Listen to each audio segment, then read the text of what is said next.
Ag Bioscience, the #1 ag tech podcast globally, is now available on video.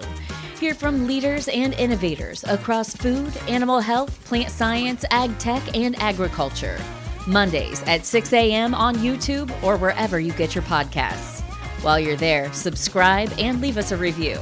It's the Ag Bioscience Podcast with Agronovis Indiana. Get more information at agronovisindiana.com. The judgment is premium now. The judgment on product, the judgment on decisions, and certainly the judgment on design. There are three things that are really hard to automate: is innovation, strategy, and creativity. Hi, I'm Jayson Manship, host of Authentic and Agentic, presented by TechPoint. Every week on this show, we break down what's happening in AI and what it means for how we work, lead, and live. Join me for a human-focused conversation that keeps you ahead of the curve. This is the Authentic and Agentic podcast on the IBJ Media Podcast Network. Hi friends, Jayson Manship here with the Authentic and Agentic podcast. Every week I like to start the show with a news block, stories that are happening in and around the world of AI. Today, man, I want to start this one off with a bang. Are you ready for this? Here's a number that stopped me in my tracks.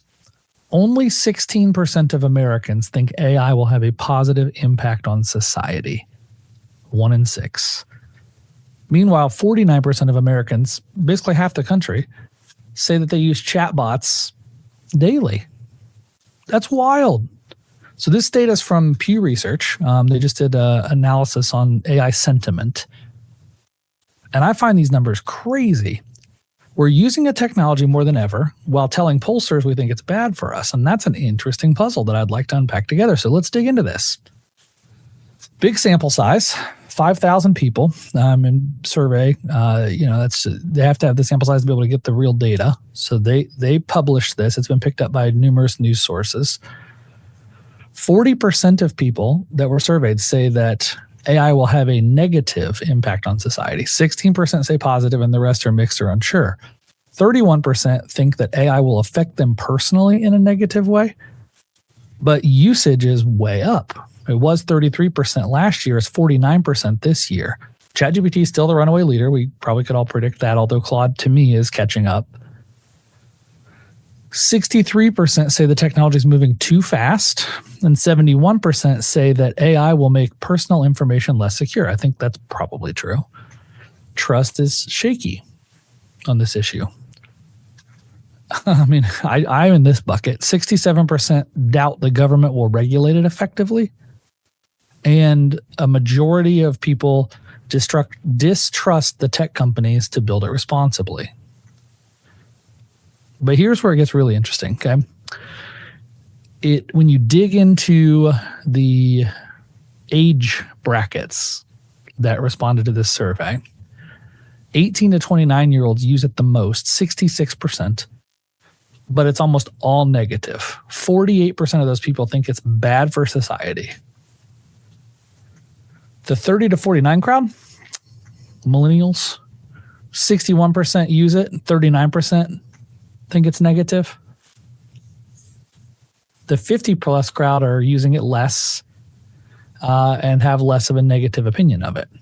So the people who know those tools the best are the people who are most worried about it. Think about that for a second, right? That kind of gets rid of the whole, like, they don't understand it explanation. Like, people can be afraid of things they don't understand. These are people using it the most.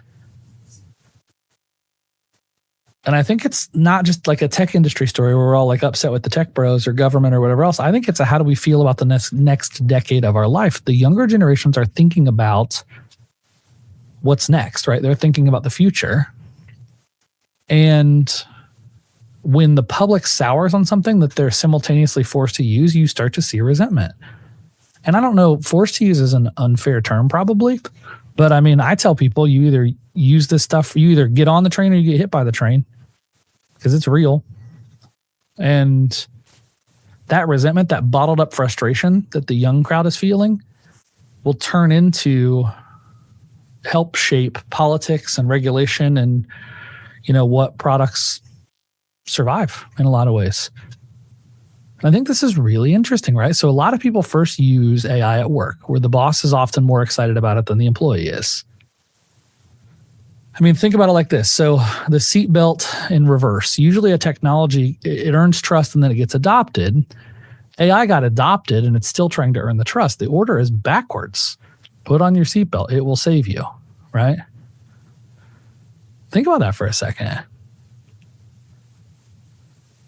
I mean, it's kind of like the vending machine that you don't trust, but you keep using. You're hungry. It's right there. It works. You probably shouldn't eat it, but it's there. Or fast food. It's convenient. It's everywhere. You can DoorDash stuff to your house instantly, but it's killing your bank account. I think there's a lot of different nuances to this conversation, but what I find interesting is that 9 out of 10 people in the class of 2026 worry that AI could replace entry-level jobs. 90% of people graduating in 2026, these are people that are on the bottom rung of the career ladder, right? And frankly, these are the people that are being automated first. That's the rung they're standing on, and they're worried. And I talk to folks all the time, leaders all the time across the state of Indiana, telling them these are the people we need to invest in the most. These are the people that can come in and have an immediate impact on our company. So I think they're nervous because what does my future look like? But I don't think it's just jobs. I think there's also environmental concerns. I think there's trust concerns. I think there's data privacy concerns. I think there's, consolidation of power concerns. I think there's regulation issues and concerns. I mean, there's a lot of things that we talk about a lot on this podcast, but I just find it super interesting that when the Pew Research folks interviewed a broad swath of Americans about this topic, there's a lot of people really worried. And I don't think it's ignorance. I think it's values. I think especially Gen Z, they're rejecting AI, but they're doing it with what they think at least is an informed stance. They're not confused. They use it and they dislike what it represents. That's what this research shows, right?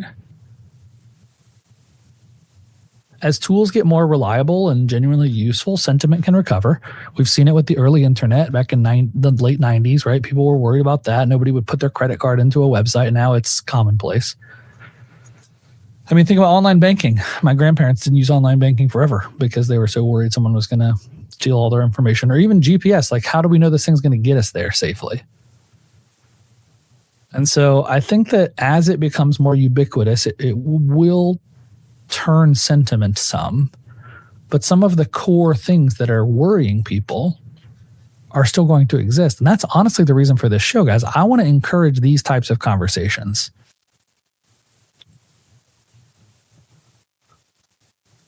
And while Americans are arguing about whether they want this stuff, here's my next news piece. China is closing the gap. For the second story, the New York Times just put out a story called China Closing the AI Gap. And basically what they're saying is that for years, the U.S. has been way ahead of AI, right? Way ahead of China on AI. And that, I think if you talk to kind of economists, global economists, people that think about the big picture here, they'll tell you that the U.S. innovates and China copies. Now, this is where it gets interesting, right? Because when you look at the head-to-head quality benchmarks, the gap is shrinking. The latest metrics I saw, the New York Times reported on, is about 2.7 percentage points. It's almost a photo finish, guys, in terms of the quality benchmark between the frontier models. But here's the thing. The U.S. has spent 23 times more money on private AI investment than the Chinese have to just maintain a 2.7% percentage point lead in terms of how good the quality of their models are. So price is where China is winning. And I think that's what we saw in the industrial side of stuff too, right? When these models cost 4 to 10 times less to run and get you 97.3% of the way, if you're a business owner and you have to choose which model to pay for, right? It's got to be a determining factor. Just like if I were manufacturing a piece of a widget, a thing, and I could do it in the US or I could do it in China, and the cost in China is 80% cheaper, it's hard to be competitive. And so I think it's super interesting, folks, that we have these conversations. And what I find really interesting about this is that the federal government's trying to like put stipulations and rules on companies like Anthropic, saying you guys shouldn't be letting foreign nationals have access to this tool. Well, they're building similar tools, and they're not far ahead. We're not far ahead. If you ask Dario, the CEO of Anthropic, he'll tell you maybe 6 months lead. It's a short-term lead. And part of the reason for that, there's two different strategies. So at the top of the top for the US, those models are closed. ChatGPT, which is OpenAI, XAI, which is Grok or SpaceX, Anthropic, Gemini. These are closed models, and you're renting access to the models via a company. You're paying them for the right to get tokens and to get into their tools. Many of the leading Chinese models are fully open. They're released for anybody. You can download them, you can modify them, you can run them for free, which means that it spreads faster and it can dive into cost-sensitive markets a lot quicker because you don't have to pay for the price. Right now, the big tech companies, the Silicon Valley oligarchs, as I call them, are racing for cheap prices to get you hooked, right? We've talked about this a lot. They want to become your operating system, and they want to make it so that you use their tool every time you log in to do anything AI related. But they're doing it for cheap now, and those prices are going to go up, just like you've seen with Netflix. China is bringing more open source models, more models that are available cheaper, that are almost as good. And here's the thing that I think we have to really pay attention to, right? Brand name versus generic medicine. Think about that for a second. So when the generic is good enough, a lot of the world just buys the generic. Or maybe take this a step further, the Toyota versus the luxury car. You don't always need that premium nameplate on your car if the other one does the job. This is an important distinction for us to consider. And as we think about the AI arms race, it's not about who has the single smartest model. It's about whose models actually get used. And I think that's real interesting, right? I mean, you've got security, you've got dependence on these models. Who's governing them? Who sets the norms? Who regulates them? Whew. Is the best model even the right scoreboard, guys? Or is it the most used model? What actually shapes the world? Is it, are we fighting here to have the strongest closed model that's controlled by a company, therefore the profits and the values of that model flow to the shareholders?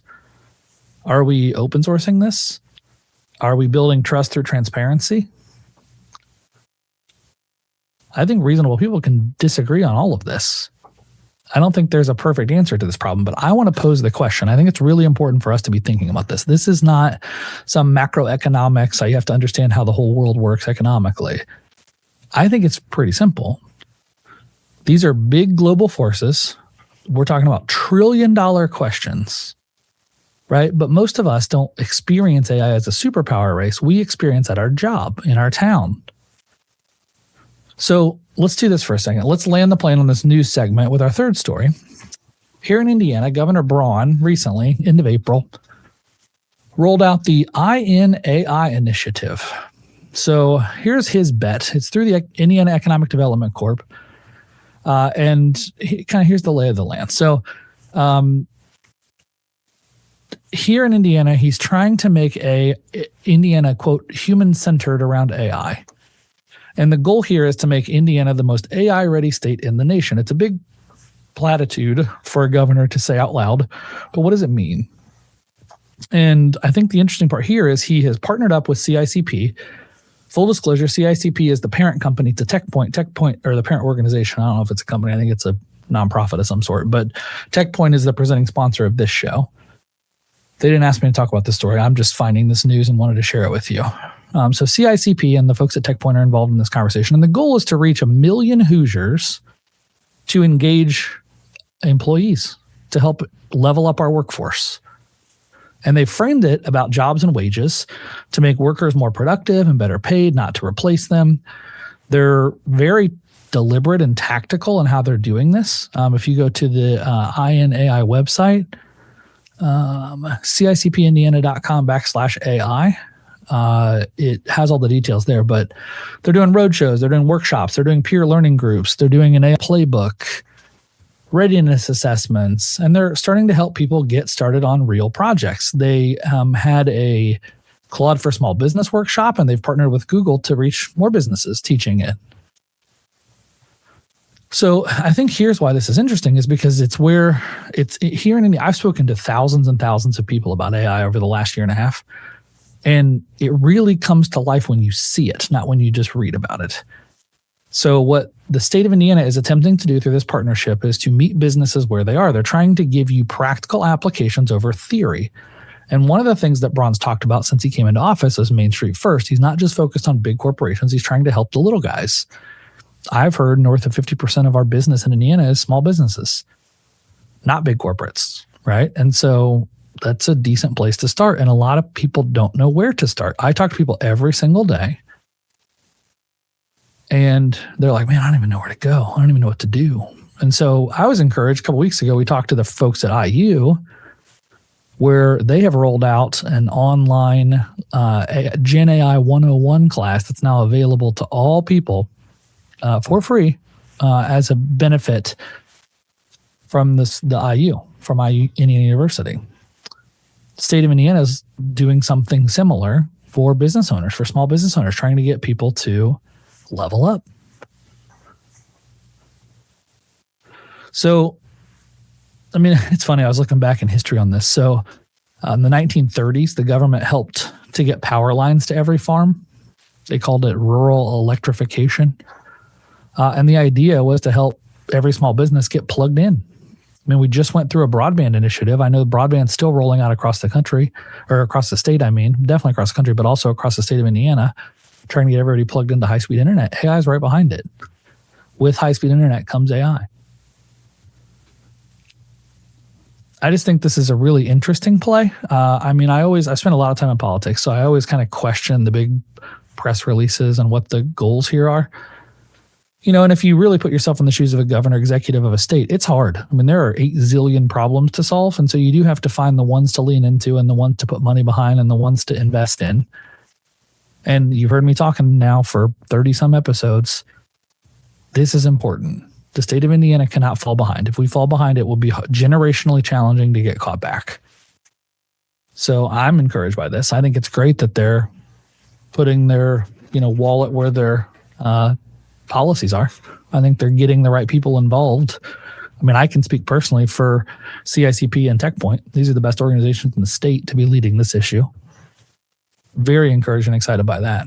So we'll see, right? We'll see how it all plays out. But go to the website, go to the CICP website /AI. If you're a business owner and you're interested in trying to figure out how to connect your staff and your people, how to level up your team, or go check out IU's online class and help folks learn that way. Here's the one thing I think I want to drive.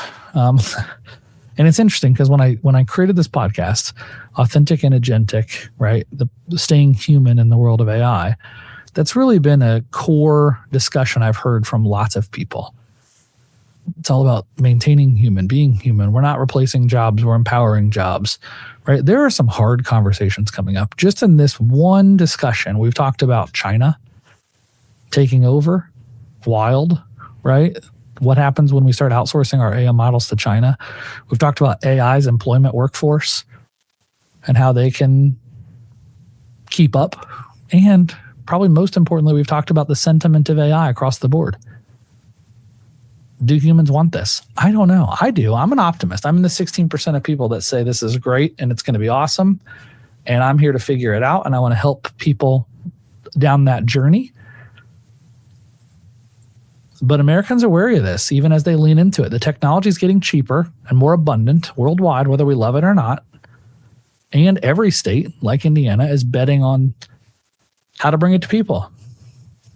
So the interesting question, I don't think is it good or bad? I think you can have that conversation. You should be talking about it because it helps us build guardrails personally and upstream. But really, who gets a say in how it shows up in your job or your town or your life? How do we decide? Wild conversations. It's a wild time to be alive, folks. I'm super excited to have you here with me on the podcast today. I'm going to take a sponsor break and kick it over to TechPoint. This is the organization that makes this all happen. As I said, they're part of CICP, an awesome partner. They believed in me and in this concept from the beginning, and I'm just super grateful for them. So we're going to do a sponsor break from TechPoint, and then I'll come back to an introduction to our guest. I have Mike Reynolds from InnovateMap when we come back. AI is changing how work gets done, and organizations across Indiana are figuring out what comes next. TechPoint's Community Connect brings together employers, higher education leaders, and emerging talent to explore how AI is reshaping the workforce and creating new opportunities for innovation. Join us July 24th for conversations, working sessions, and networking focused on the future of work. Register at techpoint.org/communityconnect. Thank you again to TechPoint for sponsoring this podcast. It's been just a treat working with those folks. This next guest I actually met through TechPoint. I had asked I wanted to talk to somebody that really understood kind of the product design landscape.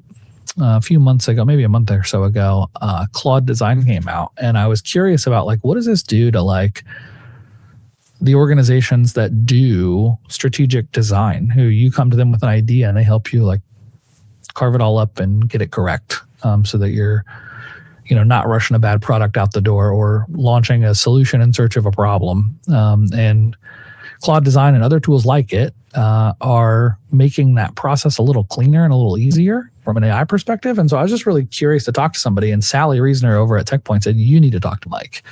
Mike's the CEO of InnovateMap. This is the premier design company here in the state of Indiana. These guys have worked on all sorts of cool stuff. And I mean, it's funny because I've kind of duct taped and baling wired a dozen, 15, 25, I don't know, different ideas historically on all sorts of stuff, right? Every time I come up with an idea, I just figure it out. And when I sat down with Mike in this interview, I realized I've been doing this wrong.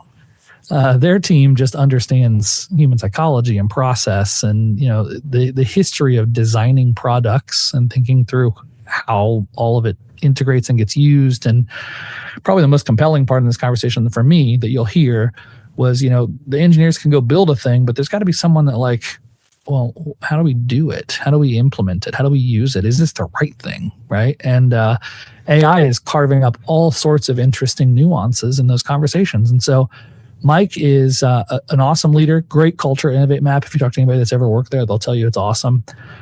He is a fun conversation. We're going to do a short break to our other sponsor, Indiana Wesleyan University, and then we'll come back with my interview with Mike Reynolds. AI is transforming every industry, and Indiana Wesleyan University is preparing professionals to lead that change.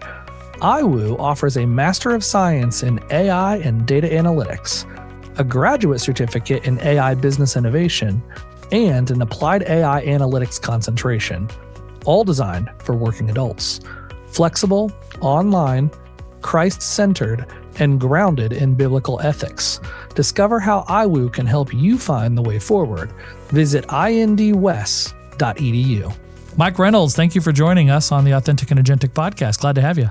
Glad to be here. This is great. Thank you. I think it's going to be fun. So I got your info. I mean, we've known of each other, I think, for probably decades at this point. We've passed ships in the night. I don't think we've worked on a project directly together, but we've worked around the edges of one. I know I've worked with InnovateMap on some stuff in the past, but I got connected to you from my friend Sally Reasoner at TechPoint, whom I love dearly. Wonderful. Yeah, and she's awesome. And so I was talking to her about Claude Design in particular, and I was like, I want to talk to somebody that really understands product design and that sort of thing. And she said, have you talked to Mike over at InnovateMap? I said, I have not, but I feel like that's where I need to go. And so that's the impetus for this chat. Wonderful. You are the CEO there? Yes.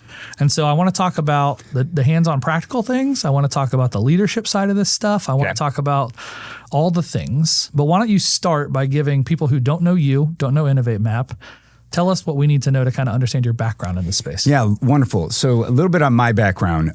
I've been in the digital space, particularly product, for 30 years.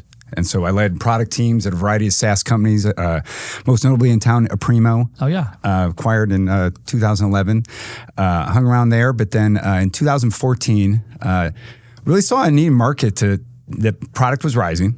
And rather than play the product role for yet another software company, I decided to play that role all the time and help anyone that needed help in that. Be the product guy. Be the product guy. So my vision was that we would start literally a fractional product function. I didn't use the word fractional at the time, but it was really an extension of a team, someone just very similar how like a CMO had its agency counterparts, how CTO has its technology counterparts. There was really no one there for it, whether it be an early stage founder or a CEO or a CPO in terms of like, hey, I need to accelerate roadmap. I need to complement my team. Maybe I've got a product challenge that is, a little harder than what my internal team can handle. And we decided to do that as a service. And obviously there was some passion behind it. It's what I love to do. So doing that all day long for a variety of people that really needed help in it was really behind why we started this. We are in our 13th year, which is amazing for me to say. It's awesome. And a little bit of how we describe what we do now. Today, we describe ourselves as a product experience and go-to-market partner. Okay. And I'll unpack that a little bit. Sure. So everything's rooted in excellence in strategy and design. And I really like to highlight our strategy side. Everything's going to be design, on brand, and great. But really what makes our designs work is the strategy process behind it. Okay. So we really have two core solution sets. We do product experience, which is, as you would describe, we do product. Yeah. And so like I employ... For those of us that don't know what that means, product means a lot of things, right? What does that mean more? So love it. My definition, I've always said like if you think about any technology company, they really have two sides to the technology house. You've got the technology core team, the engineers. The nerds. The engineers. Yeah, they're the best, but they're worried. I am one, I'm allowed to say that. And then the product team. And I always describe the product team is worried about, are we building the right thing? And the technology team is worried about, are we building the thing right? And so that's really good, actually. Thank you. That's good. Yeah, so while the technology team, they're worried about things like, is it architected well, stable, integratable, of high quality? They're not worried about, is it marketable, usable, and valuable? That's the product team. So the product team and the product team members, they're worried about, am I building the right thing? Am I picking the right features, prioritizing the right roadmap? And really approaching the features in a way that's going to be valuable. Then you have its complement, which is the design team, which is the UX team, which is making sure that it's going to be usable. You're not going to click help. You're not going to go to training. It's intuitive. It adopts easy. And then the third part of that, which is core to InnovateMap as well, is the marketability of that product. So that would be core product marketing. Okay. So that's how I'm going to talk about this product. How am I going to position it, message it, package it, and then equip sales and marketing so that it resonates with the user. And that's a real up and coming thing. But anyway, that's really the second side of our house. I'm blown away by all of that because it feels like there's process and science and like a lot behind that. I have been involved in many of products, as you just described, and they've all been just like duct tape baling wire and hoping for the best, right? It sounds like what you're bringing is a little and it's I'll tell you, maturity to the process. The product marketing is hot, especially I would say this decade is, as you know, you think about people often in our world will describe, hey, I've got a sales problem or I've got a marketing challenge. A lot of times it isn't that. If you really like diagnosis, it's you're not really equipping sales and marketing to really talk about everything that the product and engineering team just built. And so if you can reduce that gap and really maximize what you just spent on building a product, it's an incredible breakthrough moment. So we do a lot of that. So that's our go-to-market team because we help with everything from where you should be aiming a go-to-market strategy, your sales and marketing dollars, and then equipping them with the right positioning, messaging, personas, and then the design side of that side of my business, which I'm happy to talk about today too, because it affects design, is we're activating those brand and product marketing decisions. So we do website design, presentation design, we do a lot of sales deck, a lot of pitch decks, a lot of marketing content that's product specific. We'll design all that. So I love that. It goes from idea to execution, right? Yep. I mean, because anybody with an idea, it doesn't matter unless you can do something with it. And really that's what you're helping drive, right? So ultimately, if you want to put us in a box, if it's strategy and design related as to helping this product resonate with users and resonate with buyers, that's what we're going to help you do. I love that. Yeah. That's super cool. I could ask a million questions about that great. Specifically, right? Because, I'm sure you've worked on all sorts of shapes and sizes, probably everything from startups with no money trying to figure it out to probably big companies trying to solve big problems. Completely. So we've always kind of had strategically a balanced portfolio. Honestly, we keep our skills sharp by working on the startups. I think they're wanting to be more cutting edge. They're willing to experiment more. But we take what we learned there and we apply it to more later stage companies that maybe can't move as fast, but definitely have their own unique challenges. So I'd say everything from like seed stage startups, Series A, Series B, P-backed companies, Some of our practices actually extend to highly technical professional services. So we do a lot, AI professional services, cybersecurity, things that want to, differentiate their business. Yeah. Not a lot of firms can get to the depth of differentiating them by their offerings or their technology, and that fits really nicely with our core value background. Sure. So talk to me about the company. You're Indianapolis based. Team size, what you do, what you work with, that sort of stuff. So we are Indianapolis based. So we have a headquarters and field office model. Mm-hmm. So we opened up a field office in New York about 4.5 years ago. Okay. Happy to talk about that. But really everything is core of the business done out of our headquarters in Broad Ripple. And we've been in Broad Ripple the whole time. Okay. It started with being an advantage that we were centrally located. Most of our clients, as we started the business, were drivable. And so we could, hit a Fisher's client, a downtown client, or anything in between. Culturally fits us as well. Yeah, Broad Ripple's a cool spot. Yeah. And a team, a little over 20 people in size, kind of more of a premium approach to the business. Yep. Quality of team member, quality of outcome, quality of experience, very important to me. And that we've kind of found a sweet spot with our size we can deliver that and have the relationships that are very important to us. Well, we'll dig into the AI stuff and the techie stuff, but let's talk just a moment about the human side of this, right? Because this podcast is about staying human in the world of AI. Yeah. And I ran a firm, a digital marketing firm. We were more on the technical side. Like that's all we did. We were the builders. We were the people that worked for marketing agencies, and we did the coding behind the scenes that they would sell to clients, right? That we were called in-source code because we were the coding team behind the marketing folks, right? And I grew that. I mean, we collectively, the team grew to 25 employees and millions of dollars a year in revenue. And I struggled in that moment because I was a technical founder and the sales and marketing guy and the face of the franchise, so to speak. And honestly, ended up shutting it down because I felt like clients wanted to hire me. They didn't want to hire my team, right? And so I struggled scaling. It sounds like you have kind of cracked that nut or found the right resources or people around you. Or, I mean, how do you build a team that sustains where you can be the CEO and you can help run the company, but you're not practically doing all this stuff? Yeah, it starts, two things jump to mind. Very clear values and expectations on what's important, and then a real rigor around the right excellence of people. Okay. Not only in skill, but in character as well. Sure. They had to, from day one, there's a certain, I'll go back to the first point, which is an incredible experience is a core strategy of ours, that's differentiating, that one of the nicest things a client ever said to us is once a week, our meeting with InnovateMap is the most enjoyable meeting I have all week. You can't say anything better to us. That's kind of validating that we're, because really when you're in a professional service, and by the way, I'm very bullish on relationships and authenticity. So that kind of comes back to just values and leadership, that I'm making that very crystal clear. These are not transactions. Yep. We are not a vendor. This is a partnership. We're going to Which means you have to just not write the check. You have to be participatory. Yeah. Be participate. You're rolling up your sleeves. And a lot of things with that as a core principle of the business. I mean, we've had to build the whole business model around that. And even just like how we bill and interact, and we're outcome-based pricing. We're not hourly rate. We're not going to measure our impact in effort. We're going to measure in outcomes. Results. Yeah. Results. That's great. Very happy with everything going on AI that we have that model, by the way. We made that leap 13 years ago. Wow. I was trying not to do it now, so I'm happy. And everyone's trying to do it now because they're realizing I can't just bill you for my hours anymore. Yeah. It's a real thing. Yeah, because then you're going to get challenged. I'm sure you did that faster. So how come I can't see those results? So very great. We figured that out. And by the way, that was just something we were committed to right from the onset. I've stayed very true to that. But even that's not easy to figure out. So anybody trying to transition right now, I mean, buckle up for a 3 to 5 year run of figuring that out. It's not just even how to price. Let's dig into that a little bit. Sure. So you did it 13 years ago. Yep. So you're the wizard in the room that solved this problem long before anyone knew there was a problem. If I am an agency model, I am a service-based company, and I'm struggling with this, how should I be thinking about that? Well, I will say this, because this might take a founder down a rat hole, but we started our design agency coming from the software world. Okay. So I got exposed to Agile Scrum. Okay.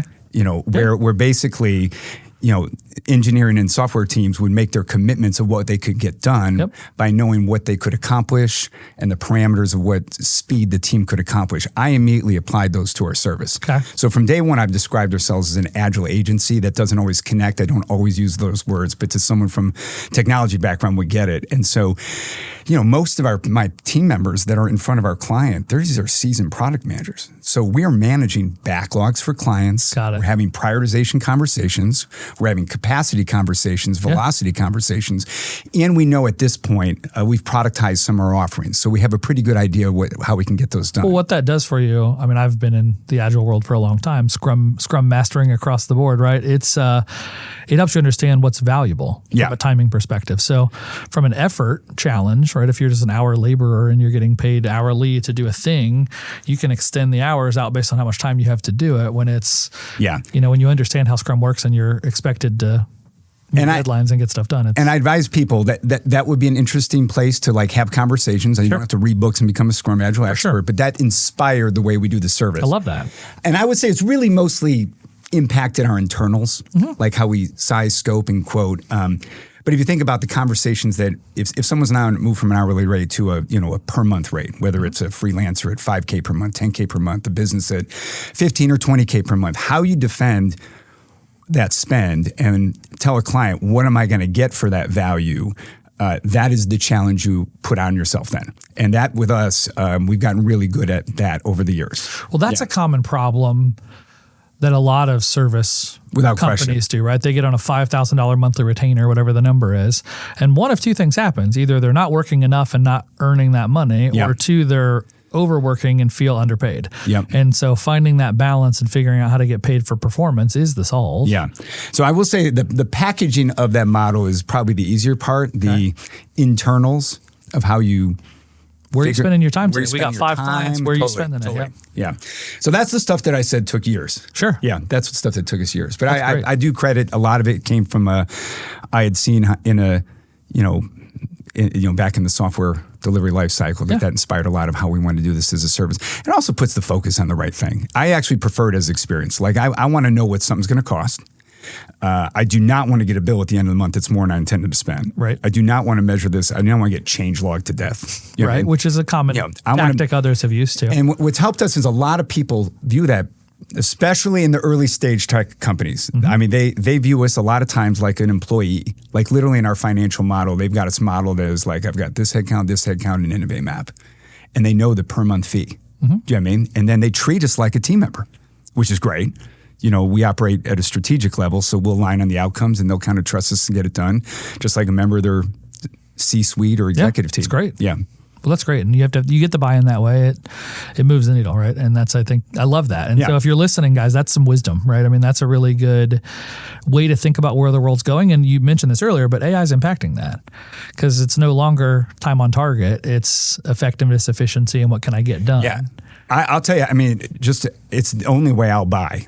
And I kind of beat up like my lawyer or my accountant about this a lot of times. So I would love to just pay a flat fee to my accountant for the year. Call them anytime. Don't audit me on that. And by the way, I'm cool with the spike in March because you got tax time. I'm cool with that. That's hey, we're going to bump up. But that predictability versus you're getting emails with hours and stuff. That's just not the experience I enjoy either. Yeah. I love that. Well, I love that you've brought this to your world of product and you've done a great job of explaining kind of what that means.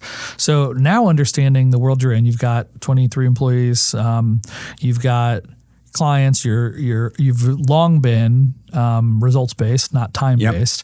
This technology comes along, which changes the entire world. And I still don't think most people in Indiana understand just how fast it's moving and just what it's going to do to us as a society.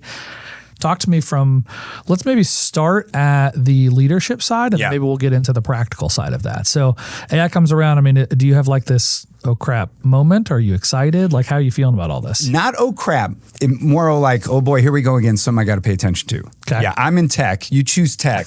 You're up for the roller coaster. That's right. Okay. I mean, I remember, obviously going from installable client server based products. I've been doing this 30 years. I remember then, SaaS, cloud. It's just another tech trend. This one's different though. It's moving faster than any of the others. Yep. I can compare a lot of similarities to this as everything went cloud and SaaS SaaS-based versus client server, but this is just moving faster. Yeah. So things I saw happen in 3 years are happening in 9 months. Yeah. With AI.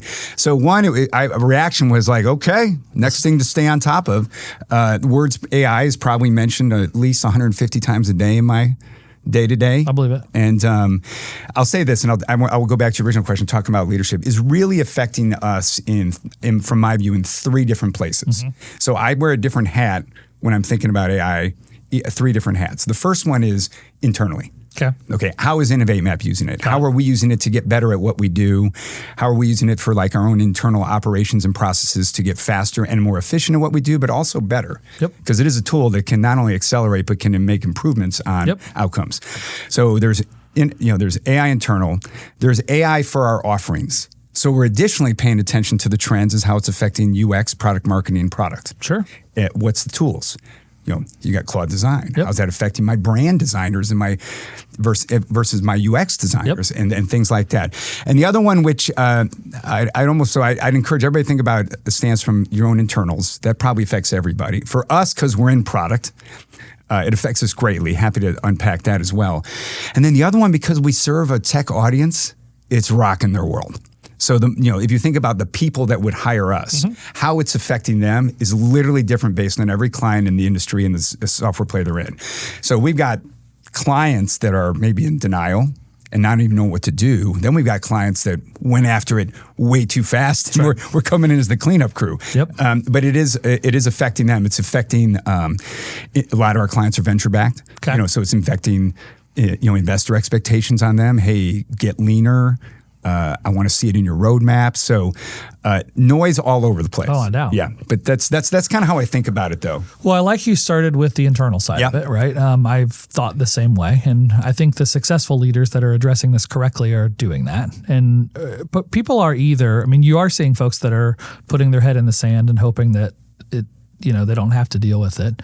And I tell people all the time, you either get on the train or you get hit by this one. There's no waiting for the next train, right? It's happening. But then there's also some folks that are overbuilding and overspending and just rushing in, right? I see a lot of people who hear AI and just are like, let's pick a bot and let's just do it. And so I was talking to a CEO who was like, we're all in on AI. And I said, what does that mean? He's like, I bought ChatGPT for everybody. I'm like, well, that's not a strategy. That's it's probably going to cause you some problems if you don't know what you're doing. And so talk to me maybe about how your firm thought about this. Because one of the things I like to hear from leaders is it's here. AI's happening. Internally, you mentioned that. How are you guys deciding what tools to use, how to think about it? I mean, you're probably dealing with humans that's similar to the companies you just described. Some are nervous. Some are worried about jobs. Some couldn't be more excited and think they have an Iron Man suit on now. Like there's all various capacities of how to handle this. Well, lots of thoughts running through my head. So the first one is one of our core values is being innovative, which to us means we walk around. It's in your name. It is. And we walk around believing we carry a tremendous amount of curiosity. It is important to us to be cutting edge for our clients. So we like to stay ahead of these trends. So we're just inquisitive on what's up and coming. Sure. But also we kind of walk around believing there's always a better way. And so our curiosity and mentality, we're embracing it. Okay. So no one's afraid in InnovateMap. We're embracing it. My best advice, especially to anyone listening, is AI is not a top-down strategy. Okay. And I cannot tell you how proud I've been of my team and our culture that I'm not dictating a tool. Yeah. I don't know. I'm not going to dictate, I'm not close enough to the workflows or the inefficiencies or the opportunities. I also have various practices, whether it be brand, product marketing, UX, product itself. I can't possibly know all that and dictate that. Yeah. So for me as a CEO leader, to me, I just had to create the space that said, it's okay. I'm blessed tinkering. One thing I'm really proud of that we do is, we do this one. So like that's a top-down leader. Say I value it. It's important. There are a lot of people in professional services that are putting the kibosh on this. Yeah, right? yeah. This is a threat. Yeah. We bill hours. Oh, boy. Your efficiency is not our gain. Yeah. I don't want you getting this done faster. That's not how we are. Sure. Okay. So I don't think that attitude survives this. I don't think it survives this either. So I would say, one thing I've been proud of is, I created the space. I kind of shared stuff like that, which is like, hey, I want everybody experimenting. And by the way, if you've got something you want to try, I'll fund it. So I think about like giving the space, giving the funding to these things. Resources to be successful. Yeah. Two best practices I would say that have worked really well for InnovateMap. One, I do not believe, I created the space for it, but every Monday morning we have team time. We cover all team topics to kick off the week. And we instituted AI tool time or AI show and tell, where every week there's a placeholder for someone in the week to submit, hey, I've got something I want to share with the team. That's fun. We've been doing this probably 15 months, and there's been someone sharing something every single Monday. Sure. Every single Monday. And have you seen this? And have you seen this? Or I'm doing this. Or this is something I tried. It failed, but I like this. I didn't like this. And so that's another cultural element of mine is I do not believe in hoarding the knowledge. Okay. So this is so this is shared learnings across the team. And this is how I'm getting like UX designers to routinely be experimenting, because you have to experiment to keep pace with everything. Sure do. I mean, it's literally a new tool every week, or a new feature in an existing tool. Sure do. Or people coming out and say this latest version took steps backwards. Now this, and so the team's experimenting, and then we're sharing. Occasionally, a client will ask us for I shouldn't say occasion. They're always asking us for because it's very hard. This is the advantage of us doing this as a service. We get multiple at-bats. That's important. That's very important. So we're working with 40 clients a year. Yep. And we're walking into a client who is, one product, one vertical, one software. All they know, all they think about. All they know. It's really hard for them. It's always been hard for them to stay current on product and UX challenges. You intersect AI across that, it's almost insurmountable for many of them. I talk to a lot of people who struggle to think outside the box, right? They're so used to using a piece of software or doing things a certain way that when you ask why, they're like, because that's how you do it. Like that's their answer. And I'm like, oh boy, AI changes a lot of that. So, right? And if you think about it, so we're using AI tools on our biz dev, on our marketing for sure. But in the design, all our practices, just even like self-productivity. Yeah. Like my best favorite AI tool is my inbox, the AI in my inbox organizer. Trimming the It's fat. unbelievable. I come back from a week's vacation and I might literally have 1,200 emails, but it might serve up six that actually matter. 6 that matter. Now, the rest aren't gone, but they're categorized in a way that you don't sit down and spend 30 minutes cleaning up and sorting through noise. Yeah. It's unbelievable. I probably freed up at least 90 minutes of my day just from Every day. inbox. Just from my inbox AI tool. Well, I love that approach of, as a leader, giving your team the space. And I think there's a lot of wisdom in that. I don't know all this. I'm not teaching everybody all this. They're boots on the ground. They are experiencing it every day in ways I don't. And so to give them the platform to do it. I've talked to a lot of different companies of all shapes and sizes. And I think that wisdom alone is something that most mid-sized companies can listen to. Yeah. Right. I've interviewed the leaders at Eli Lilly. Yeah. And they're really leaning in. But I mean, that's $1 trillion company. Yeah. Right? And so it's a little unfair when you've got 40 people on your AI team. Yeah. And I do struggle with the model, and I'm not going to say it doesn't work, of finding a group or a person that is in charge of it. Yeah. I will tell you personally, some of the biggest gains in awesomeness for our clients or internal efficiencies have come from someone closest to the inefficiency. Yeah. That is just like. But I would challenge that in your industry, especially working with tech companies, your team are all innovators. And many of the people in the tech companies you work with have at least innovation bones built in. Yeah. Right. When I talk to some manufacturing folks or some people who this is scary. They probably need a center of excellence. Right? And they need something. That. And so, I mean, one of the pieces of feedback that I've seen work the best in some of those places is get a champion, right? Get somebody and make it across department. Yeah. Because I love what you said about having knowledge, whatever it was, about having a person who knew everything, right? That's not fruitful. I think having a way to share the wealth. I love the idea. First, I've heard that story about having AI Mondays or whatever you called it. I'm glad you brought that up actually, because you sparked something, a best practice that is actually now 18 months ago. Okay. We did exactly what you just said. So a concept we have at InnovateMap, also probably inspired by Agile and Scrum's teams. So you give somebody. I'm on the UX team at InnovateMap, and I'm also on 5 client teams. Yep. And when we have a particular business problem, we'll spin up pop-up teams. Yep. And we certainly spun up a pop-up team around AI. And we really staff those based on skill and passion. So like these are not assignments. It's kind of like chase the energy. You got energy around AI. I love that. I want you to self-form with the other 3 or 4 team members that have aptitude and energy around AI and steward the advancement of it on behalf of us. So we did form that. And honestly, their first 2 months was a lot of just education. Like getting speakers to come to the whole team, a bunch of education, and that kicked off more energy. And then people were taking... And they just rolled. But we did spin up a subcommittee to steward and ambassador adoption. I kind of forgot about that because that was January of last year. But old news. I got old news, But if you haven't done something like that, and it's really tough to make that assignment, I'm a big believer in team formation having a lot to do with aptitude and energy. I love that. Follow the energy side of it. I have gone and done, CEOs have brought me in and just like, hey, help us understand what this even looks like, because we know we need to do something, but we don't know what to do. And in those moments, there's usually 1, 2, 3, a handful of people that just are hungry, that energy you talk about, and they just want it. And I'm like, just give these people keys and let them drive. And then call me when they're stuck. Right? And what you see is that for people who aren't in the innovation field, who don't live and think like that, seeing it, touching it, feeling it is where it's like that spark moment. It feels so intimidating and scary until you watch something take over and do a task that you spend 90 minutes a day on. And it's like, wait a minute, what? Right. And it just changes the entire outlook. And I think that's triggering pretty quickly across Indiana.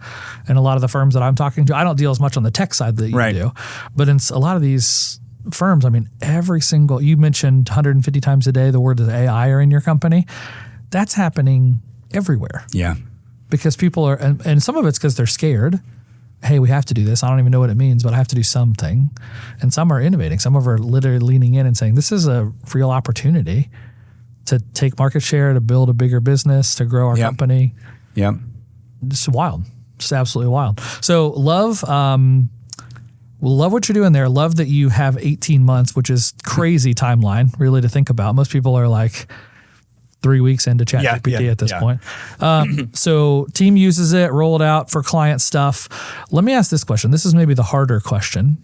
As a leader who clearly has built a strong culture inside of your company, how do you deal with some of the fears or concerns with a tool like this, right? And it's not just about being replaced in terms of the job or whatever, but like the market's changing, right? Companies that may have hired an agency in the past or companies that may have outsourced something in the past are probably trying to do it themselves or other. So talk a little bit about, like, wrap that up a little bit for me to understand, A, how you think about it at the leader of your company, and then how does your team think about it? Yeah, a lot there. I would say it is, we felt very good for a long time about our product market fit. Okay. Right? We know the market, and I would say right now the market, I mentioned they're going through these things, but like, once again, and you always have to revisit this, we're having to think through that again. I mean, the majority of our core offerings are solid, but we are foolish if we are not paying attention to what are our clients. This is my product mentality. What enhancements do our clients want from our business? Like literally, like, what do you wish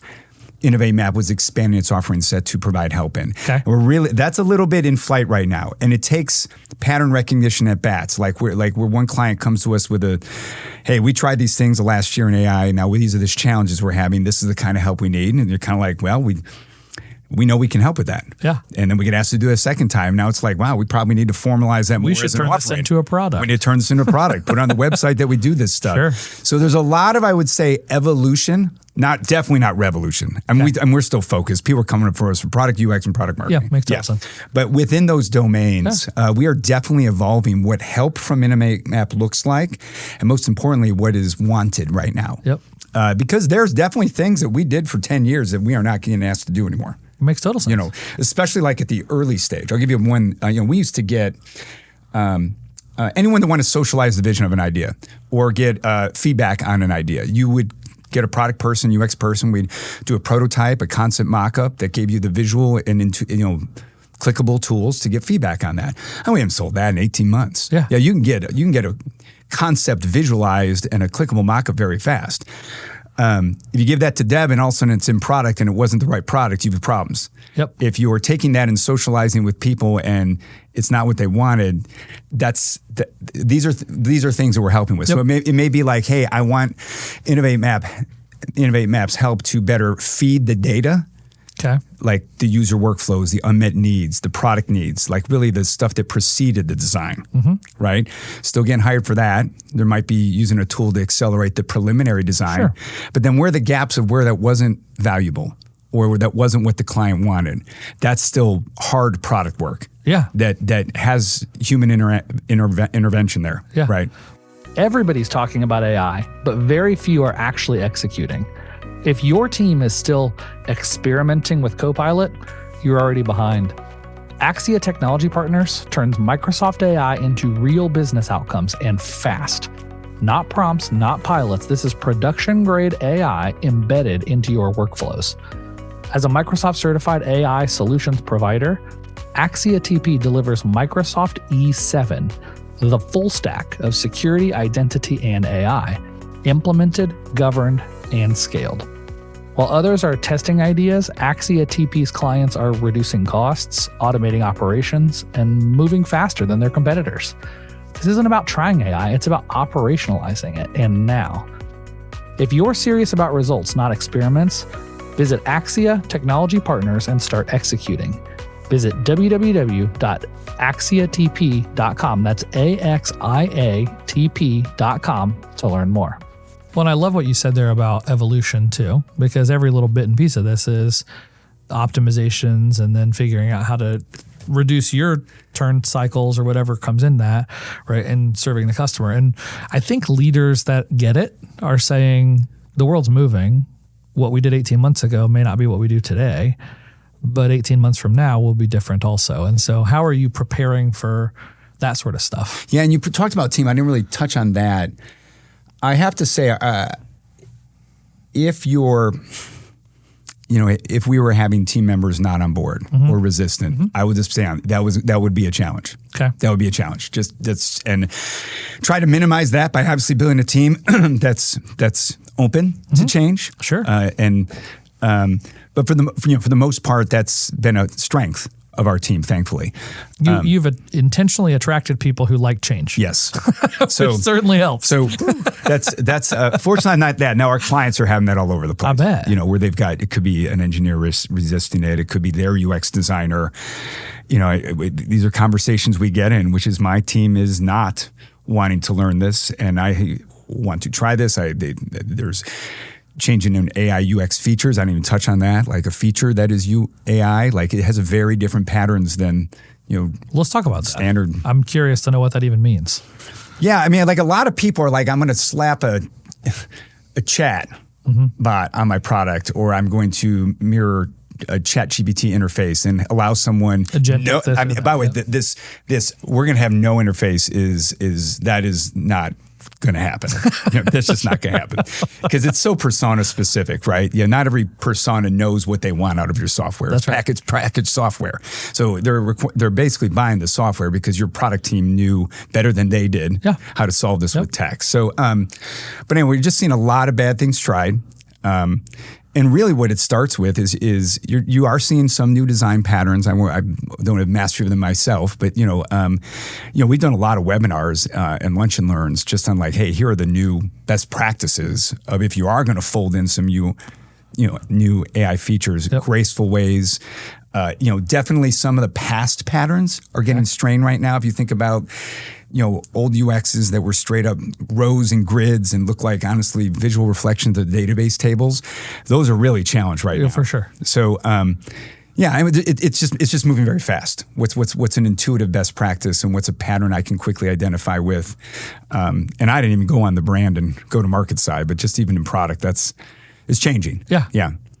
Well, and I'm super curious to see how that stuff plays out. Here I showed you when you got here a little our game store downstairs.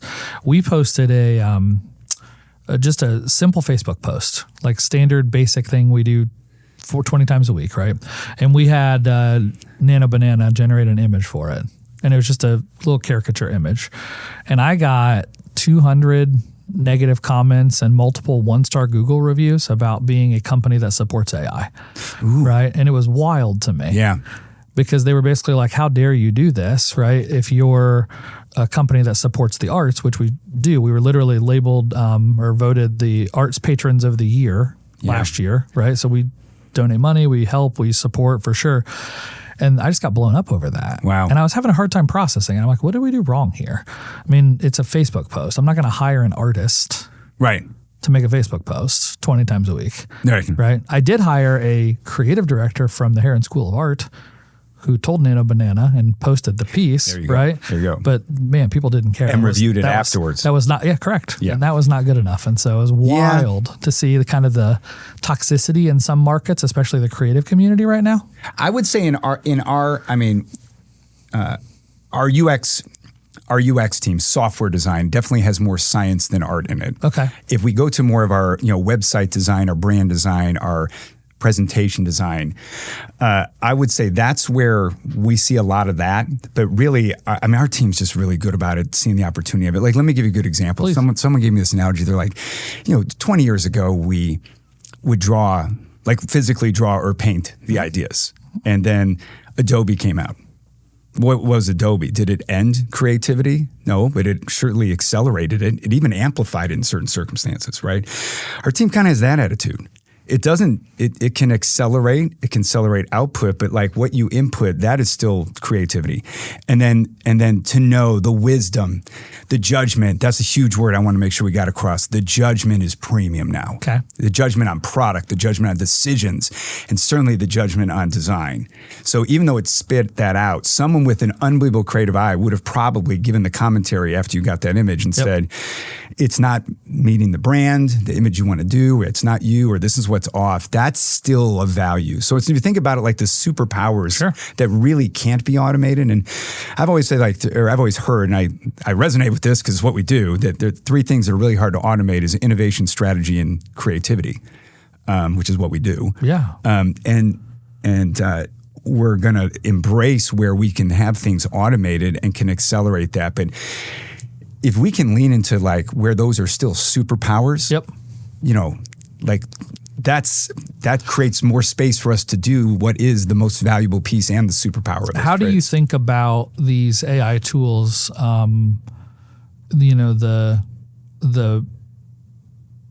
I mean, I know Figma, I know Replit, I know Lovable. I know there's a bunch of these tools where you can throw a prompt at it, and it's similar to the Nano Banana where it creates an image, only this is creating like a fully functioning MVP of a product. Yeah. I mean, is that something that helps you guys iterate faster? Is that something that just is so buggy and messy that it slows down your process? How do you think about I'll tell you, we I'll say this, very, very early stage companies, I would encourage them to get as far as they could with all those tools. Yep. And then when it hits a point where it's not making calls up, but even if I was starting a company, I'd probably start there as well. Sure. But like concept design, prototypes, preliminary designs of something, but it struggles with what to do after that. Sure. That's where the human intervention still comes in. And those tools are challenged at bigger, been around 10 years, more enterprise-based software companies, where it's like, I'll tell you the biggest thing that we get hired right now to do is so many people want to take an advantage of AI, and maybe overemphasizing it as a strategy. Like a quick quote, just take a tangent, that I heard this week and I loved was AI overhyped? It's not overhyped, but having it as the strategy is being overused. It's the hype's real. That's real. But it cannot be the strategy. Right. It should be a strategy, but there's definitely pitfalls and things you should go in eyes wide open on that. But one thing we hire a lot to do is if you want to use Claude Design or you want to use AI to design and you're going to plug in your current crappy user experience, it's just going to create more crap faster, right? And so a lot of things, like if you don't have your fundamentals in order, it's just going to expose them, which is disastrous in product. Right. If you have bad product and bad product principles, you don't know how to approach features, pick them the right way, you got a bad UX, and now this lets velocity of engineering build more of that faster. Right.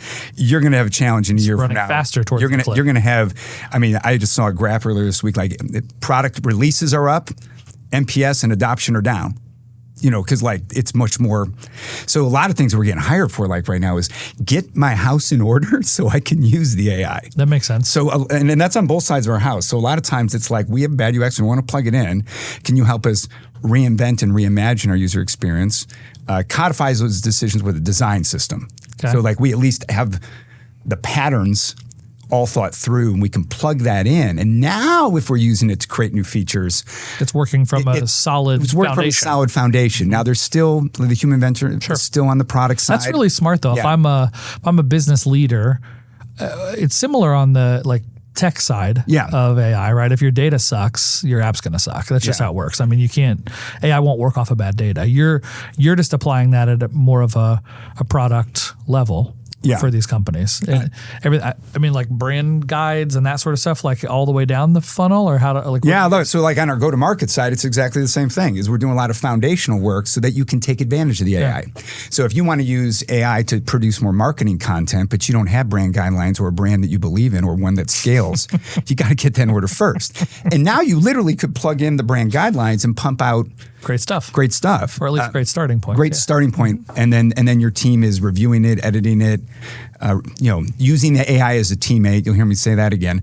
But even like on a lot of, so that's marketing, but even sales teams, there's a lot of AI right now, Clay and other tools that like can automate the intelligence of who you would go outbound and talk to. Yep. A lot of times it's a lot of people like spending time on LinkedIn with filters. Well, now you can have AI just roam the sea of your ICP, triggering events that say, hey, this just happened for someone this person that loves you just switched roles. Go call them. Yep. Like that intelligence is great, but like you need to know what to say to them. And so a lot of the product marketing foundation is like, do you know your personas? Do you know their pains? If you were to, intelligently outreach them, do you know what to say to them? Do you have so like we're doing a lot of like foundational work there too. So like sales teams can take advantage of makes total sense. AI for more their efficiency, more rapid outreach. But if your outreach, you talking to someone and don't have personified who they are or what to say to them or what product to push in front of them for your business, it's just more bad. So let me dig deeper here because I love this, by the way. This is a great chat. You're driving a lot of thoughts here. As we watch AI continue to evolve, I heard you say a bunch of different things there. And I would agree that AI is not at a place today where it's able to do things like personification effectively, that sort of stuff. But as you get more equipped at it and you get good at understanding models and treating it like a teammate, right?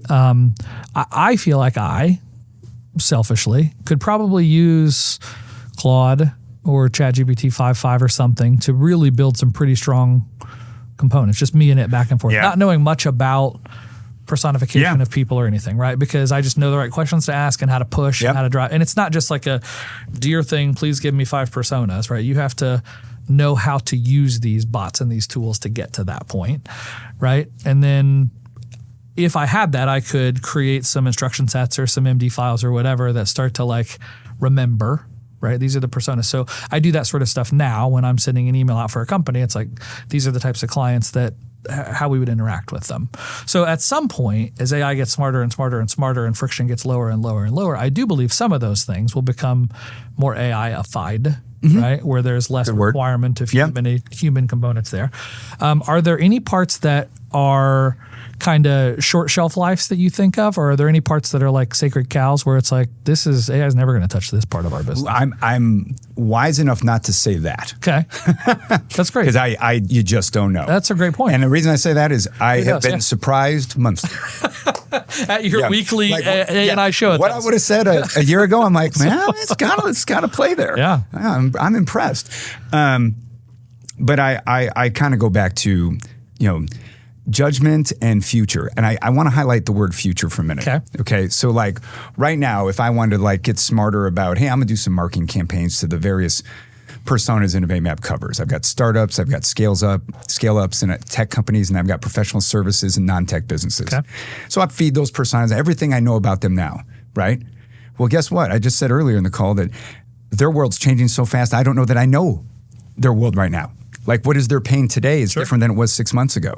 The engine doesn't have that data. Sure. Do you know what I mean? And so there's still a constant pioneering, if you will, of being on the forefront of the human interaction. Sure. To still have the wisdom of what to give the input to the AI, as well as the judgment to what make of the output. I love that. And I think that's value. I think that's the balance we're all fighting as humans, right? I mean, as these. It was funny. I talked to Jeb Banner last week. I know you know Jeb's Jeb. great. He's an awesome human being. And he Josh was dying laughing over in the corner because Jeb was talking about like AI consciousness and all these things that are just like I listened to it. A little outside the box for me personally. But I think there is a lot to think about as the world moves further along, right? I mean, we do run the risk of outsourcing agency. We do run the risk of like letting go of things, right? And we also run the risk of like the haves and have-nots, the people who are. I literally try to create a binary metaphor, get on the train or get hit by the train, because I don't think you like ease into this. I think you either get it and want it or it just blows past. Yeah. I'll tell you what, totally agree. One thing I would just say, just from a business perspective, I'm very bullish on professional services right now. Okay. And because of one, the pace.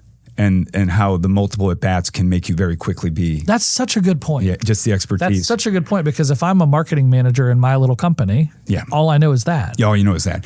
So if you're doing professional service, just your at-bats will very quickly make you an expert. The next thing, the human relationship is just totally agree with that. It's differentiating, and like we at InnovateMap are all in on the relationship. Mm-hmm. You know, even just from like finding and meeting our next client that we're going to help. You know, the AI has made some like traditional like cold outbound dead. Like people don't even trust it was created by a human. And just for the record, I just mentioned earlier, I wouldn't see the email because I've got a filter on 100%. it. Yeah. So people are doing business with people who are going to show up, they trust, and they feel like there's a human interaction and it's not a robot or automated. Yep. So I'm big on not only just the best practices, but also the experience of professional services. And then I'd even say this, if you're like an investor or something, it's a smarter business model now. Because it used to be, you wanted to double your revenue, you had to double your team. Yeah. Because only 3 hours is the only way to do it. And now this creates where an efficiency internally to professional services is their gain. As long as they understand that they're charging based on results and not charging based on. Correct. It was interesting. I was talking to a CFO of a large manufacturing company a few weeks ago. I was talking to a group of CFOs with the Indiana Chamber, and one of them said, we spent $25,000 or $35,000 on this project from a consultant. And he's like, honestly, now that I've seen what AI can do, probably took the guy like 2 hours to do the whole thing. He's like, and so when I think about that hourly rate, it makes me want to puke. Yep. But when I think about the fact that to me it was worth $25,000 to get the results and I didn't know how to do it myself, like, that's the market rate. That's what I would have paid for it. And I was happy with the result, right? Yeah. And so, I mean, it is a little bit of a mind shift when you're the buyer, right? Because it's like you want the most for your money and you don't want to overpay people. I've been said, if anyone's looking, I'm having a conversation with a potential client and they're like, why would I hire you when I could do this myself? Huh? I'm in the wrong conversation. Okay. Do you know what I mean? Yeah. If that, then go. Yeah. Right? But 100%. if you're valuing, I don't want to learn this. I don't know this. I don't have the time. I trust your expertise. I'm in the right conversation. That's exactly right. Yeah. That's exactly right. And at the end of the day, they need that expertise, I think, is the big one, right? Yeah. And we see this. We've got some really innovative clients, honestly, clients that share kind of values that InnovateMap does, and they're trying and doing great things, and we're swapping stories. And I've got clients that are just like, this is why I have an expert. I'm not going to have, I as a founder, I as a CEO, I'm not going to keep pace with the I love what design. Yeah, it's exactly right. I'm going to trust you guys are going to give me better work because you use it as a teammate, and we do. This is not, it isn't the work we deliver, but we'd be foolish not to leverage it as a teammate in the room to produce the best outcome for a client. That's exactly right. Well, I love what you said there too, because it's, I have thought long about personal services businesses and the value of relationships. I think that's only going to get stronger and stronger as we have more and more tech interface on our glasses in our lives, right? But I hadn't given as much thought to the idea of more at-bats, because if you are a professional services company doing this work, you're 40 clients, you're touching something different every single day. It's it's wowing me. And so many things in what I've done through the years have been a delighter, like a surprise. Like I didn't see that coming. I mean, I tried to see a lot coming, but I didn't see that coming. And this is kind of a new aha for me within the last 4 to 5 months. We're having a potential person needs our help. They're like, hey, we went all in on AI. We created a bunch of mess, and now we need help. Yep. And I'm like, you're the 5th person that did that, and we've helped. I'm like, I've got a process around that at this point. Yeah. I can share stories. And they don't. And I'm like, yeah, we know what to do. Wow. Well, the other thing I thought about there too was in a lot of these companies, when I think of like a chief marketing officer or a team, a small team, almost every company you talk to feels understaffed or overwhelmed, right? In life, in jobs and business, because the whole premise of business is to push further and go faster. And, as humans, if I asked any of my staff members, like, what should we do to solve this problem? The answer is always add more capacity, add more people, right? AI gives us that. The problem is I don't, as someone in that role, I don't just get Fridays off to go learn AI. Right. I have to keep doing my job. And so when I talk to so many different people at all different shapes and sizes, director level to VP level, the problem is like, where am I going to fit this in? Yeah. I need to do it. I know it's coming, but where do I do it? And so I love the idea of having someone who's done it for 40 other people. Yeah. Right? That you can, so there are situations, I'm sure, where you have clients like you just mentioned that are like, I don't need to learn it. I just need to know that we're using it as a company and you're my trusted expert. And trust you. Yeah. And I would say, like, just to touch on that, if you are creating the space for your team is big. Mm-hmm. We do I think we've done like once a month, Friday morning hackathons. Mm-hmm. And the team's sharing internal things they want to do. And then they're showing it off on Monday. Like I shared, we had the show and tell. But not everybody can do that. Not everybody business can do that. And you can only expect so much of your team to not only do their job, but stay current on this and then also be masters of best practices. Right. And do their job. And do their job. It's a challenge. And that's why I say it's I'd encourage people, and this isn't just self-serving, I would because I do the same thing for my own business. Trust expertise where it's not your core competency or your passion. Trust their in whatever it might be, legal, finance, product, dev, like AI counseling, coaching, anything. Like I'm pretty bullish about, seeking the expertise and the help. Yeah. You can focus on your core. I'm thinking back to like my progression in owning a vehicle, right? Back when I was poor, you change your own oil because you don't have the ability to do it yourself. And then you get to a place where it's like, I'm going to pay somebody to change my oil because my time is more valuable, right? And then you get to a place where it's like, I'm going to buy a car that doesn't need oil because I don't want to deal with this ever. And so I do think that figuring out where to let go of stuff and like what you can do well and not do well. And you can't be an expert on everything. And that, frankly, I think that's a little intimidating in today's world because a lot of the leaders I talk to struggle with not knowing all the things. Yeah, fair. And the world's moving so fast that we just feel like we're constantly drowning. I shared this on a podcast a few weeks ago. I just did a private one, just me and the computer. And I've felt more stress probably. It's eased up quite a bit since that podcast because I've been thoughtful and prayerful about it. But prior to that, I've been building so much with AI lately that I felt more overwhelmed than I ever have. Yeah. Because I have 15 projects running all at once. And I feel like I'm context switching every second to the day from one to the next to the next. I have a computer system with 4 monitors and I have 4 or 5 different bots and agents doing stuff at the same time. And I just feel like all day long, I'm just like flight control or mission control. And I had not experienced that before in my career. Usually when I would give a directive to a team, take them a week to come back to me and we'd sit down and talk about it and have a meeting about it and all that. Now it's like, it's like hard to manage. Yeah. And so I think there's a lot of lessons along the way here around how do we do this well. I've loved listening to you talk because there's a lot of wisdom. Appreciate that. In your approach. Like you're very clearly innovation focused. And I do think you have a little bit of a cheat code built into the fact that your company is an innovation company. You have people that are ready for change. Yep. You have people that are self-learners that are driving in, doing all that stuff, right? And our clients are asking us for all that. That's what I love. Because we have tech companies that are pushing the envelope. And, we have non-tech companies too, but they're definitely, I would agree, cheat code's a great way to describe it. We've had this been facing us for months. Yeah. Yeah, more than months. So, Yeah, it's good. I would kind of, just on what you were just, it sparked a thought in my mind, which is leaders that are worried about their job or worried about their team, or if team members worried about that, you don't have to outsource it. You could hire expertise simply for an accelerator and educator. You know what I mean? Like, so that's something like, good thought. There are service providers, us being one of them, that are happy with a teach to fish model. Yeah. You know, give us something that you're struggling to accomplish. We'll go knock it out because we've been there, done that, and we'll do it alongside your team and show them the way. And maybe they're better off 6 months later because of the engagement, and take the training wheels off, let them run. That's great. You know what I mean? Where we're not competition. Yeah. We're, complementary. Player coach. Yeah. Yeah, get them out. That was always how I ran my marketing agencies. Was I don't want to do this for you forever, Yes. right? I want to help you do it, so I don't have to do it. Yeah. But it does come with I've done it 40 times before, and so I know how to do it. But let me teach you how, right? And so that's just what a fun experience for sure. What do people need to know about you, about InnovateMap, about your services, your offerings? Like, this is an opportunity for you to just kind of tell the world. I think you covered a lot of your services. I did. Yeah, I feel grateful. I feel like I covered that. I would say if you've got products or offerings for your business, want to make sure that, they're adopting, people want to use it, that's something we help with. And then if you want to just tell your story better in the market, and equip your sales and marketing team with the foundation and all your brand and product marketing, so you are positioned well, talking about yourselves well.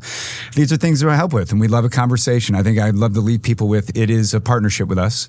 These are not transactions. We are not a vendor. I said that earlier, but so for us, it starts with a conversation. And then if we're if you want our help and believe we can help, let's go. I love it. And if not, all good.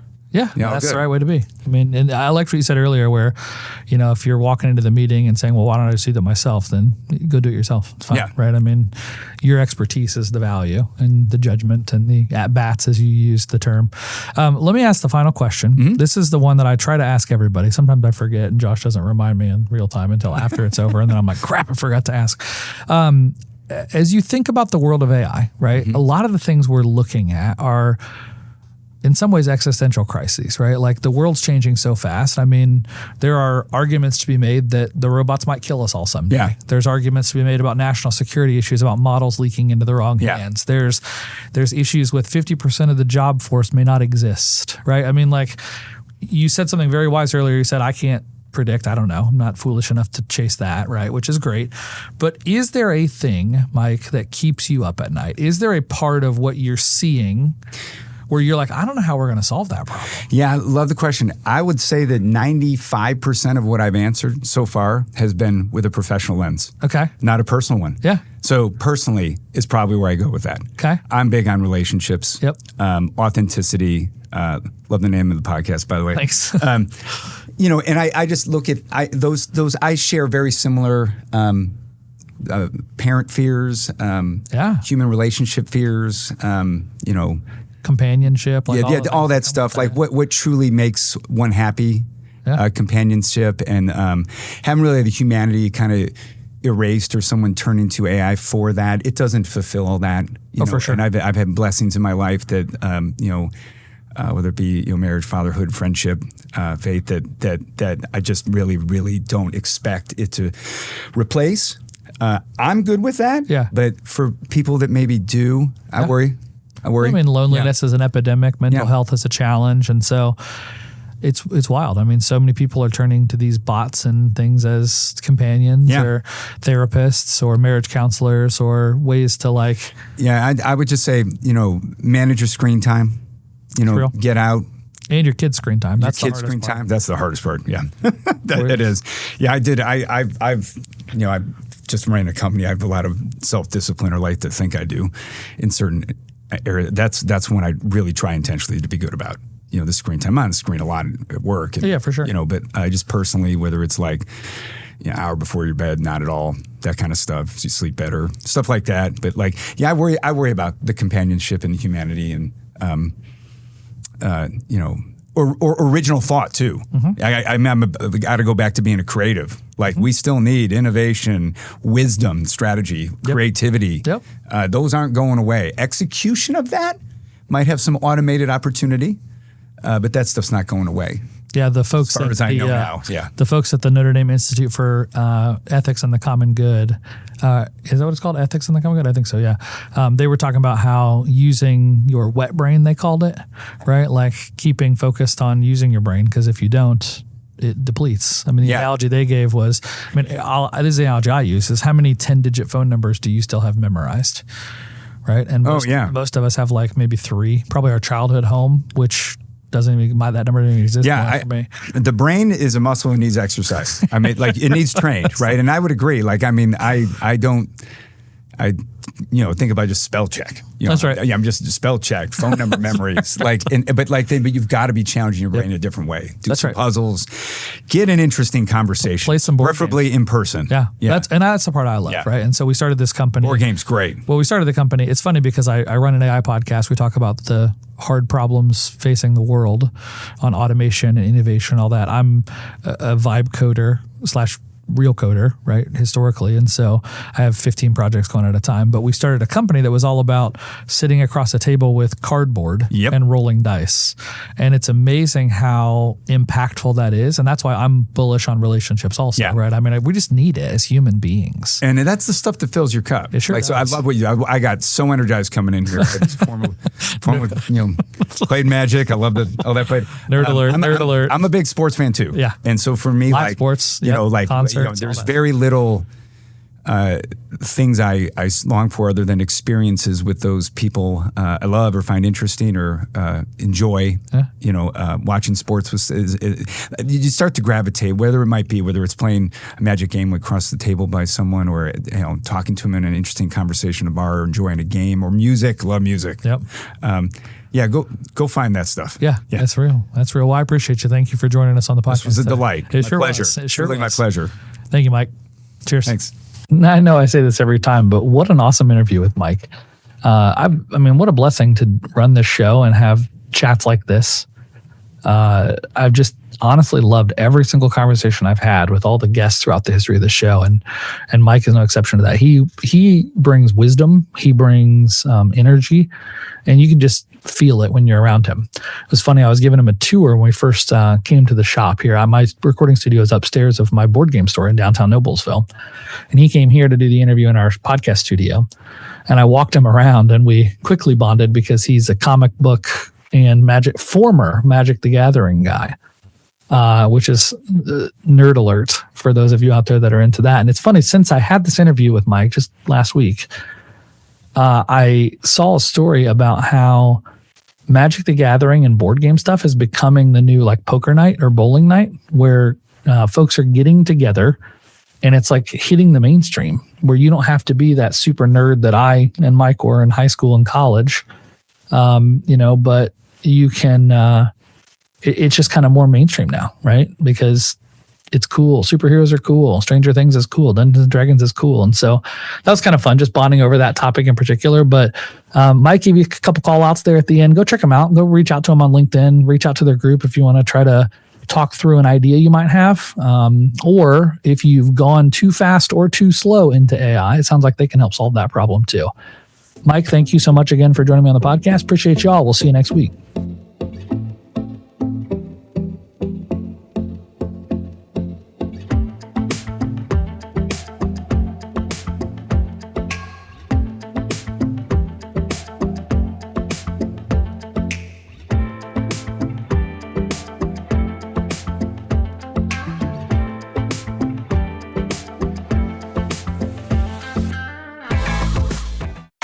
I'm Tiffany Souter, mom of 4, wife, entrepreneur, and host of the Life of And podcast. For years, I built my life with brute force, a successful business, a growing family, and absolutely zero margin. I was tired, snappy, and felt constantly behind, and I was too afraid to admit it. Everything changed when I stopped trying to do more and started building systems that actually worked for my real life. If you too are craving more peace, more presence, and just more time for you, I'd love for you to join me on the Life of And. Subscribe now on your favorite podcast app or listen at ibjpodcast.com. The IBJ Media Podcast Network is the soundtrack of a growing state. Indiana is on the move, and you can hear it happening on the IBJ Media Podcast Network. We bring you the voices at the center of our economy, our courts, our companies, and our communities. Subscribe now and be part of the conversation that's building Indiana's future. Find all of our shows by searching IBJ Media in your podcast app or visit ibjpodcasts.com.